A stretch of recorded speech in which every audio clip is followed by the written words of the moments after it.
Thank you for joining us tonight. I hope you are ready to pray because this is prayer night. So, Jen, last Sunday was a very exciting, what's the word? It's very encouraging. That's the word. Very encouraging because hearing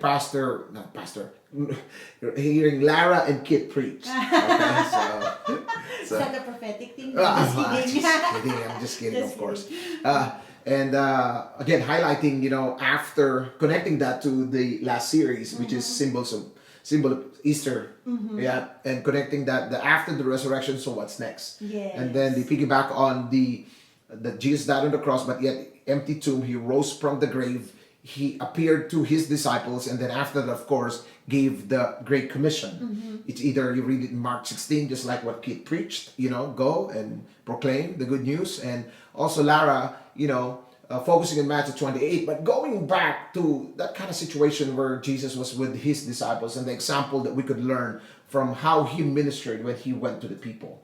It was very encouraging, and I think especially that, I was there in San Diego. We didn't travel to Pasadena in one of the once a month break of traveling. I was really moved by the preaching of Lara, encouraging us to go back to the mission of what God had called us. And I think that really resonated in my heart. How about you, Jen? Yes, and I agree with you, Robert. I think from the symbols of Easter. What am I saying? Easter. Okay. I almost said that a while ago. That's why I paused. The symbols of Easter, right? That Jesus set us free, that he conquered death. He gave released forgiveness. And extended mercy towards us, and not only that, he reconciled us to the Father. All of that, breaking every chain, giving us freedom. All of that for what? And I love that both Kit and Lara actually got a similar message from the Lord, right? Yeah, and that is the series break. And I asked them to preach what and pray and what God puts in their heart. And it's interesting because it's almost the same. Yeah, similar message. Similar message, hearing from the Lord, and I believe that's something that we need to hear as a church. Yeah, and I love that, when they said, so what now? Why did God set us free? Why did God do all of that? For what? Because there's a purpose, there's a reason, there's a mission.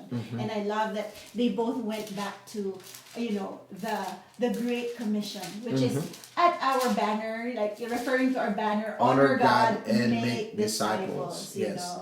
And again, referencing from Kit, diba? Right? Verse 15, go into the world and preach the good news. And then Matthew 28, go and make disciples. And I think here's where I wanted to comment on that today, because he said go. And again, maybe you're asking why. Go means to proclaim the good news, of course, and make disciples. Always, and both. Go and make disciples of all nations, baptizing them in the name of the Father, the Son, and the Holy Spirit. And here, proclaim the good news. So go. And why is that? Why is Jesus telling his people to go? I mean, this is now, of course, he appeared to them for several days, and then after that, upon ascension, and then he commanded them to go, proclaim the good news, go and make disciples. And I believe this is very important because basically Jesus was asking his disciples to continue what he had started. Yeah. That's why he said, go and make disciples. Go and proclaim the good news, because the disciples were watching Jesus. He was basically saying to them, continue what I have started. Yes. That's what it is. So this is something that when I'm studying this for tonight, go and do what? Because again, if Jesus just said go, go where? They're just gonna go run. Like ready, get set, go, and then they were running, and I'm like, Lord, where are we gonna go? I don't know. Just go. So, but it's not. It's very specific because Jesus was basically telling them, asking them, or challenging them, commissioning them to continue what he had started, to follow through with the mission that they have witnessed that Jesus was doing. Yeah. That was the goal. That's why it's very important. And hence, I want to go back to the text that Lara used and why. So if it is continuing what he had started, they have watched Jesus for 3.5 years. So in all of those moments that, the life and ministry of Jesus was actually fulfilling the mission that the Father gave Jesus, to redeem humanity. Hence, when he said, go, continue what I have started. Continue, follow through with the mission. That and going back to, so Kim Agay said, go eat and fellowship, of course. has to be that, right? So there's got to be some eating there. But yet, yeah, I know. But this is what it is. So that's why going back to Matthew 9, and the title that I want to share to you today is Lord of the Harvest. And we're going to read this, and this is what the text that Lara used. But I'm going to focus something here. I'm going to focus on the harvest, which is the Lord of the Harvest. And that caught my attention when I was studying for the message this evening. So what is the connection of this into everything that we're talking about? Going back to what I've said, if it is Jesus asking them, challenging them to continue what it started, and we have to go back to where the one of the examples wherein the disciples saw Jesus actually fulfilling the mission. And it's in Matthew chapter 9. So starting on verse 35 says, Jesus went through all the towns and villages, teaching in their synagogues, preaching the good news of the kingdom, and healing every disease and sickness. And again, when you look at Matthew, highlights Jesus' intentionality, just like what Lara mentioned last Sunday, in fulfilling the mission that God gave him. And again, the intentionality to go to the people. And again, what is that? As you could see here, teaching in their synagogue, preaching the good news. Again, in Mark, that's what he said, right? In Mark chapter 16. And this is what Kit used last Sunday. He said that, 16 verse 15, go into all the world and preach the good news to all creation.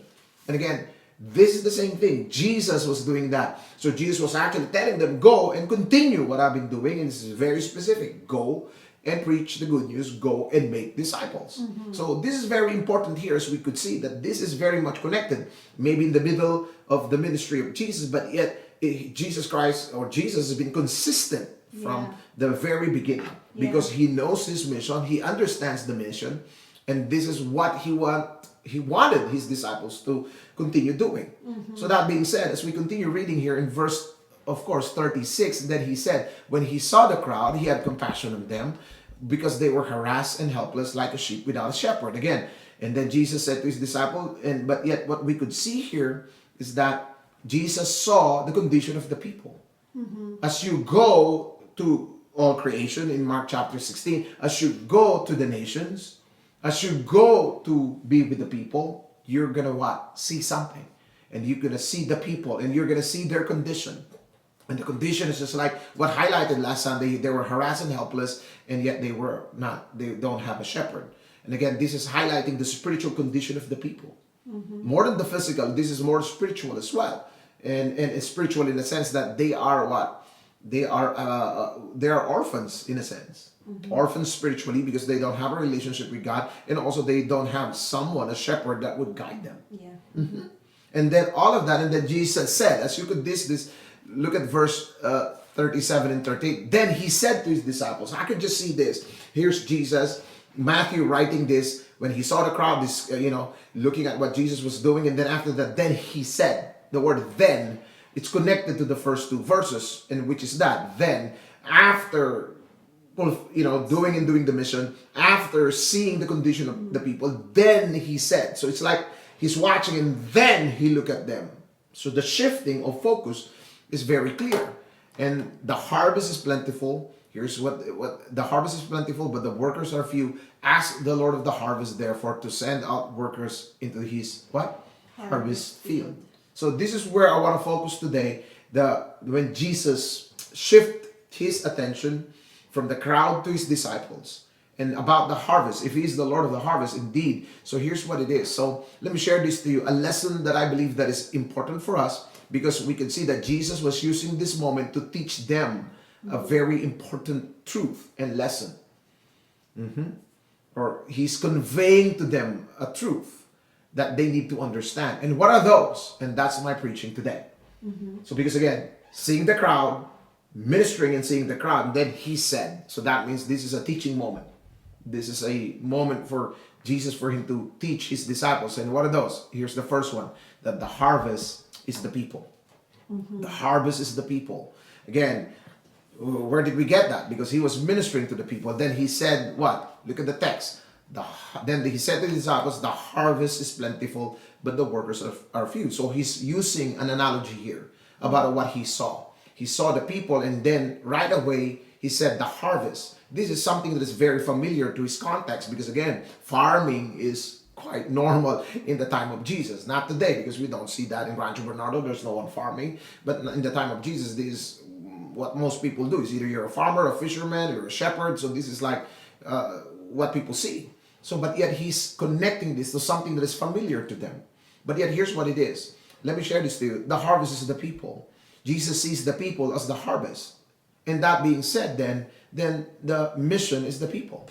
This is the mission. Mm-hmm. So when he said that the harvest is plentiful, again, he's going around the people, and then he looked at them as a harvest. God saved us.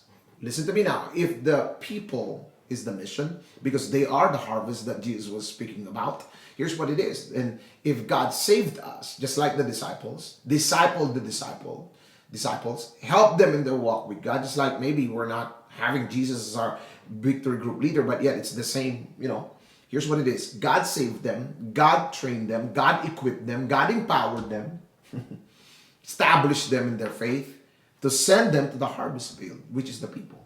So that means if God saved us for what purpose? Not just to go to heaven, but to go to the people. Yeah. Because that is the mission. We forget that the mission is the people. Because sometimes we come up with some whole missions that we have created in our mind.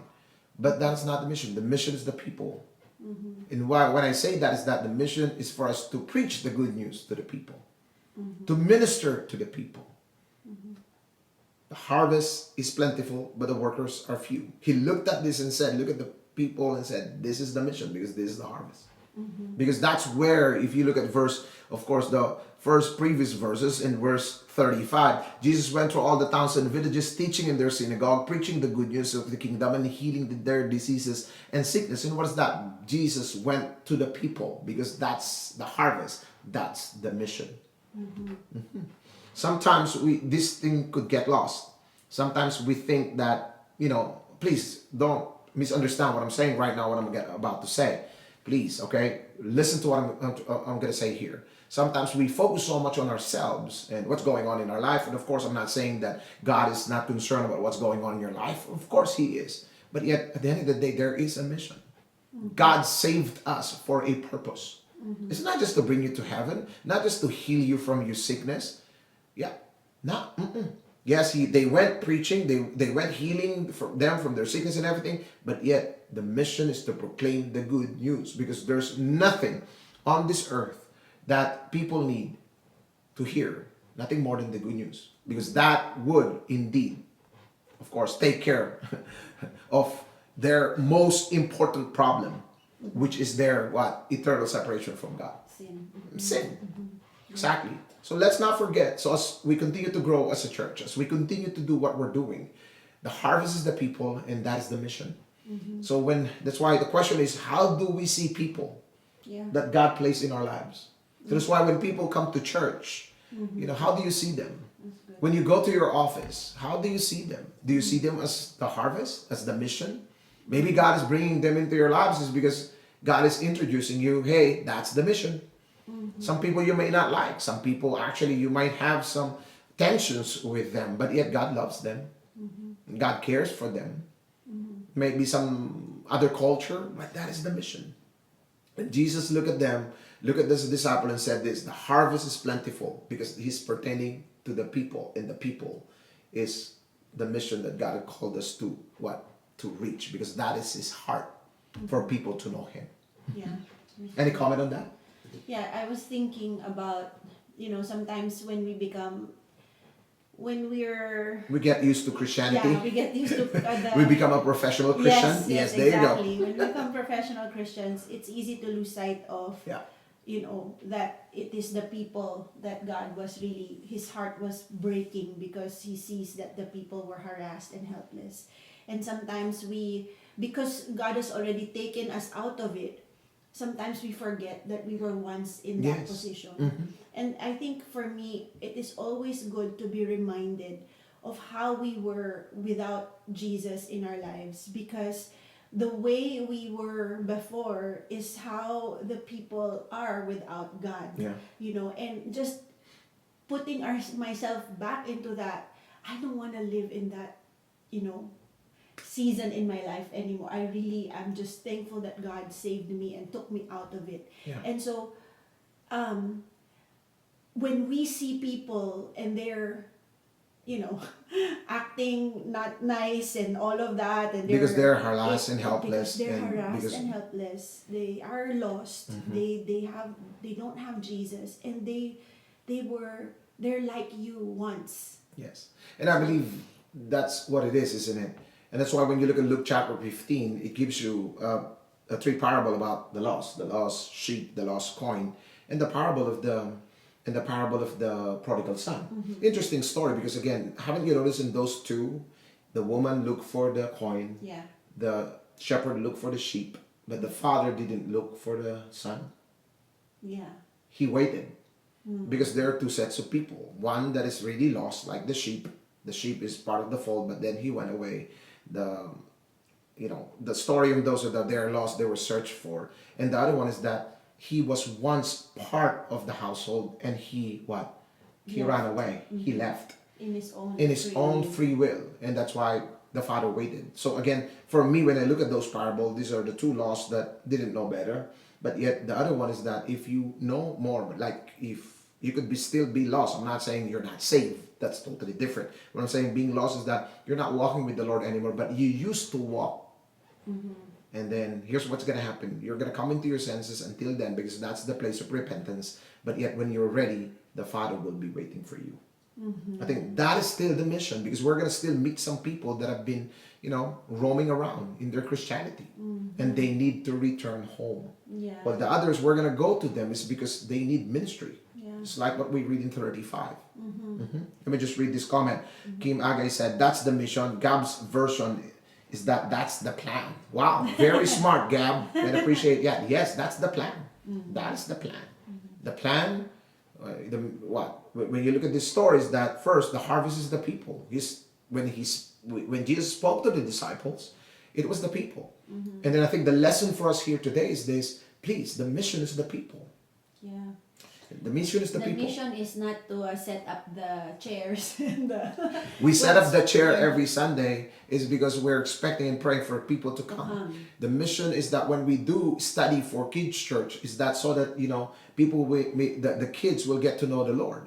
When we are playing and singing and doing the tithes and offering, and I'm preaching, is because we're preaching. Is because it's for the people, for them to for those who are harassed and helpless and without a shepherd, for them to be able to know God. Yes. Let's not forget that, because if not, then here's what's going to happen. We're going to do a lot of things for the Lord, and then we're going to get, sometimes we're going to come into a place where why am I doing this? Exactly. That's very dangerous, because if that's the case, and all of us could fall into that trap, is that, like what you said, is that because we have lost track of the mission. Yes. Your relationship with God, and also God called us to to partner with Him with this mission, and it's the people. Yes, that's good. Yes. All right. Number 2, as we continue looking at this, is this. The next one is that what lesson that Jesus was teaching the disciple. The harvest is the people, and here's the next one. The harvest is ready. Yeah. Yes, this is very important. Look at this. Look at this. The harvest is ready. Look at the text. Then he said to them, the harvest is plentiful, but the workers are few. What do you mean plentiful? The harvest is abundant. Interesting. Jesus informed his disciples that the harvest is ready because it's plentiful. It's abundant. There's a lot. It's ready. That's why he was asking for workers. Because why would you ask for more workers if the harvest is not ready? Yeah. So here's what it is. Yeah. Jesus is saying that many people are ready to believe in Jesus. They are ready to receive the good news of the kingdom. Because you go back to the teaching in their synagogues, preaching the good news and healing them. For all of them, for them to know the Messiah that was sent. That was the original context there. Yeah. Something that means if they are ready, that means the seed has been planted, it's been watered, it has grown, and now it's ready to be harvested. Interesting, because again, analogy of farming. You have to till the soil, put the seed, water it, and wait for it to grow. So that means when Jesus looked at that, all of those has been done. So when you look at people with everything that is happening around us, they have in some way, they have encountered that someone has been tilling that ground. Someone has been, putting the seed, whatever stage, but yet they are ready to be harvested. So as I see this, when Jesus said that you pray for the workers and then it's ready, it's plentiful. Here's two things, I sense the urgency in the language. I sense the urgency. The harvest is plentiful. Again, I grew up in the Philippines. When I see, a bayabas or guava tree. Okay. Yeah. And which is not ours because you're walking and then there's just in the street, and then, or a mango tree. And then you're looking up there and you're like, whoa, there's so many fruit. And when it's ready. It's not when it's little. It's not when it's, you look at the fruit, it's ready. It's ready to be picked. If it is yours. And if it's not, you have to ask permission. Because if not, I remember stealing some mangoes when I was young. And I've tucked in my shirt and put it under, and then I climbed the tree. So but yet, of course, I have asked forgiveness from that. But it's just there. So it's ready. So, but yet there's an urgency. You have to harvest what? A harvest needs to be harvested. So also, why? Is because if not, a missed harvest will occur. Because again, if you miss a harvest, then you would spoil. Right? So like if you leave, like when we went to Clenk's and Cleo's house, there's a lot of oranges there for some reason. And sometimes the last time we were there, no one was picking it. It's all falling on the floor or the ground. Why? Is because it's already spoiled. Because it's ready and no one harvested. Yeah. There you go. So when God says the harvest is plentiful, there's an urgency because it's ready. It needs, if not, it's going to be spoiled. And also, it's plentiful and abundant. So there's a lot of people, God is saying, that it's ready to hear the good news. But yet our excuse is that, what is our excuse? I'm not ready. Lord, they're not ready. I don't think so, Lord, they're ready. And who are you to say that? Jesus already said that. Maybe the disciples said that. They were like, Lord, I don't think so, they're ready. No, they are. Jesus said they are ready. But the question is, we are not ready. But the harvest is ready. Yeah. We're not equipped.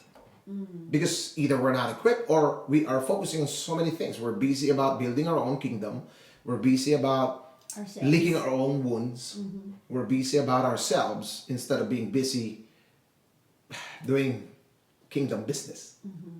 That's why, if not, that's why my question is this. So what are you busy about? I'm not saying you abandon your job and everything, because I believe that God placed you there. But because everywhere God placed you, there is a harvest that is ready for God. Yeah. In your household, in your workplace, in your school. Yeah. But the excuse is this: the harvest is not ready, Lord. But actually it is, because God already said it. But we are not ready. That's actually good, because I remember when I remember saying this to the Lord, Lord, even when I was looking for a job, I said, Lord, wherever you take me, I know I have a mission to be there. Even when I was going to college, I knew that when God brought me to the campus, I knew I had a mission. And it wasn't just to study, but it was, the mission of God, which is to preach the gospel, to inch people closer to Him, And so everywhere I went, I knew there is always a mission, because wherever I go, that is the harvest field where God is bringing me. There is a harvest that is ready, and God is the one sending you there, because there is a greater mission. Not just your personal agenda mission, which is maybe to earn money or just to study.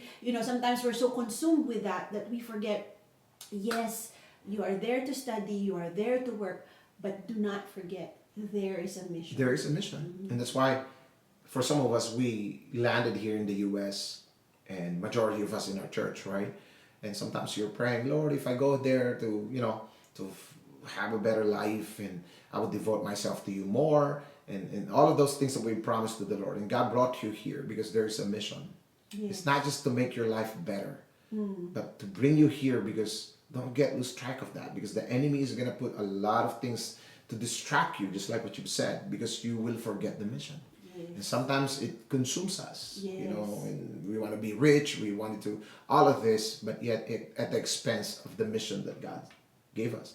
Again, let me go back to what I've said. If the harvest is ready, then what's the problem? It's the workers. Yeah. According to Jesus, there's no workers. or number two, maybe the workers are not ready. But the harvest is ready. Yeah. Why is it not ready? And maybe you're asking, Lord, because I look at most of the time when we look at this, it's either we look at the harvest, they are not ready, but God says we're ready. But yet then we look inward and we look at ourselves and I am not ready. The question is, when are you going to be ready? Right. And when you, as you say that, I was like thinking, 3 years Jesus spent with the disciples, and then after that, he ascended to heaven, and in 3 years, And then the Jesus disciples said, you're ready, and here's the Holy Spirit. And then he turned the world upside down. Yeah, and that's the description when they appeared to the religious leaders, and they said, these are the people that have turned the world upside down. Mm-hmm. Yeah, and I was like, This is uneducated fishermen. And so just thinking about that, we were saying, Lord, I'm not ready. But hey, wait a minute. Even if you look at the disciples in 3 years, so if you've been a Christian for more than 3 years, oh my goodness, you're more than ready. You're more than equipped, and Yes. to. But again, going back to the text, because again, Yeah, sorry. No, you're good. I mean, everything that you said, I agree 100%. And I just don't want people to just misapply what was going on. But yet, going back to the text, Jesus showed them from 35 to 36. That's why this is the key, because sometimes people just take this and then without understanding the context. What's the 35? Jesus showed them. He went to all the villages, all the towns. What did he do? Preach, teach in their synagogue, proclaim the good news, and heal the sick. And then he saw the people, just like what Lara preached. And then he said to them, he gave them a pattern. Yes. So there's no more excuse, because you've seen it. They are ready. Yeah, that's amazing. And maybe some people are saying, oh, but that's Jesus. But Jesus was saying, you've been with me. Yes. And that's why that's very important. So the urgency is there. So the question is, are we going to go? Why is it there's no urgency? Because sometimes we're not focused and we're not locked in. We used to be locked in with the harvest, which is the people, and now you're not, because either you got tired, you got hurt, you got distracted, you got some trials and testings going on in your life. We're going to talk about that in James, but yet the suffering is something that the Christians, that Jesus preached. He said, you must what? Want to be my disciple? Deny yourself, take up your cross.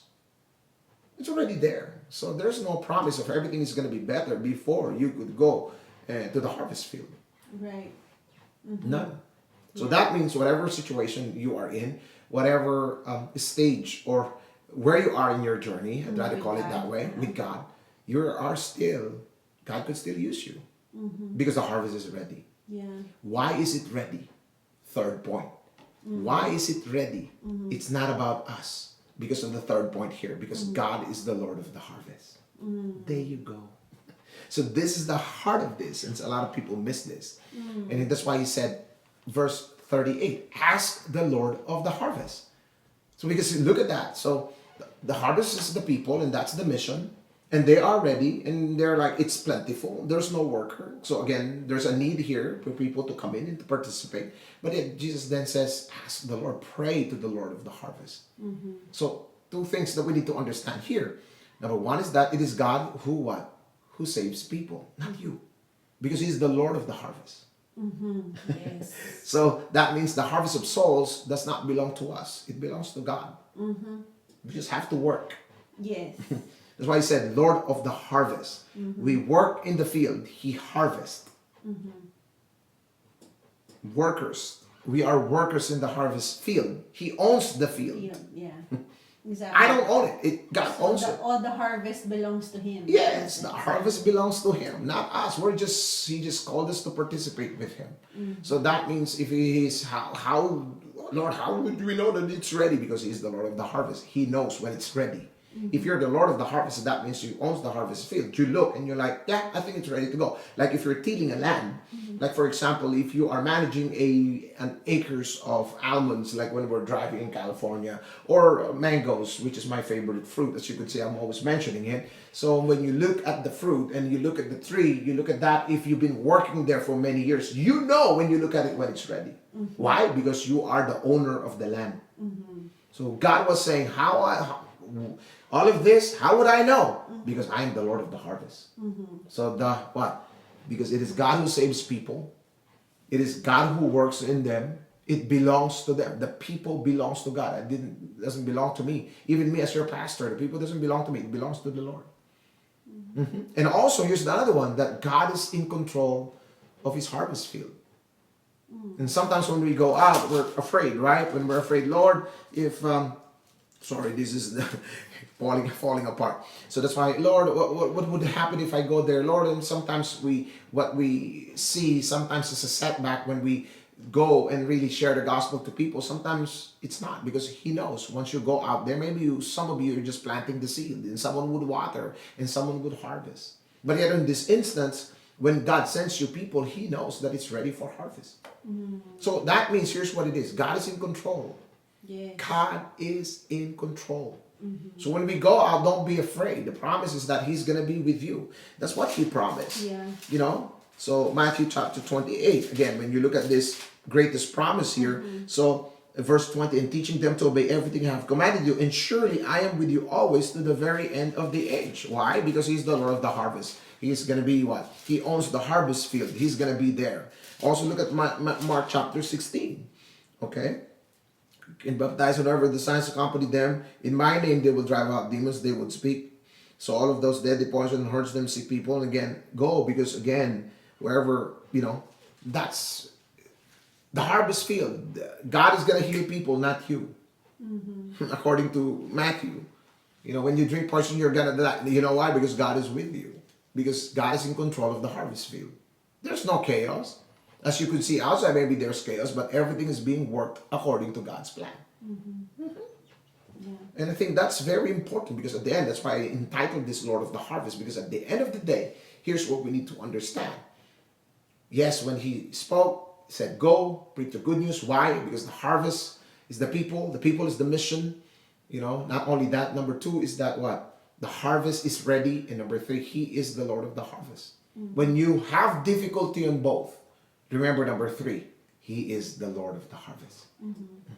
And that should strengthen us. Yeah, I like what you're saying. And sometimes we think that when God sends us to a place, or to a harvest field, quote unquote, we think that we're in there alone. And that things are not prepared, and that you're the one who's going to work it. But this is just a good reminder and encouragement that when God sends you, put your faith in the Lord of the harvest, who has already prepared, the person ahead of time, whoever you're going to share the gospel with. You just have to put your faith in God, that when God tells you, okay, time to harvest, preach the good news, then you preach the good news. And that is the time, I think, when you minister, I think three things that he mentioned. Sometimes it's a moment of teaching. Yes. Sometimes it's preaching the good news. And sometimes Sometimes it's just miraculous. ministering to their needs. Three. Yeah. So when I go out, sometimes it's just God brought me there to minister to their needs for them, and then preach, for you to be able to preach the good news, an open door. Sometimes just teaching them the truth, and then you preach the good news. So that's the goal. It's not always going to end into someone praying at that instant, but yet they're ready. We're inching them closer to Jesus. That is the goal. Ready to hear. Ready to hear. Their hearts are right, ready to receive. And, and I think we have to really, for me personally, what's resonating in my heart is that I have to understand that this is not it is not about me, what I can do. Yeah. And that I am alone working this and making it, forcing it to happen. But I just feel like the work that God has given to us is full of grace, because he has already gone ahead of us. We just need to step out in faith. Amen. And do what he's asking us to do. Amen. Because he is the Lord of the harvest. Exactly. And that's why it ends in Matthew 10 verse 1. And then the whole story starts with this. He's sending out the 12. Jesus called these 12 disciples to him and gave them authority to drive out impure spirits and to heal every disease and sickness. What is that? Because at the end, after understanding that, Jesus now, okay, now I'm gonna get your feet wet. Because Your turn. Your turn. Because go to the people. That's what happened here, the sending of the 12. And number two is that because you're gonna realize when you go out that the people are ready. The harvest is ready. And also when they return, what happened? And then what Jesus encouraged them was what? The impure spirit, heal every disease and sickness. What is that? He's saying that I am the Lord of the harvest. I'm gonna be there. I'm in charge in the harvest field. All of those driving out demons and impure spirits and diseases and healing them, it's a sign that He is the Lord of the harvest. He is in control. Yeah.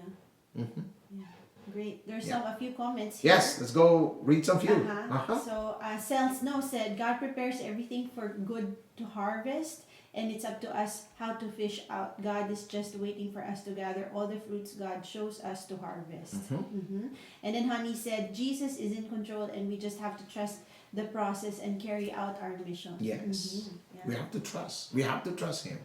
And what is that? He already gave us. Make disciple, preach the good news, teach, heal. Exactly what He said. Go, because this is exactly what they witnessed when Jesus was in the harvest field. It's the same thing for us. Yeah. It's always been the people. That is the mission. That's why when we begin to look at other things and not the mission, that's where problem starts to come, because we're focusing on something that God has not called us to focus on.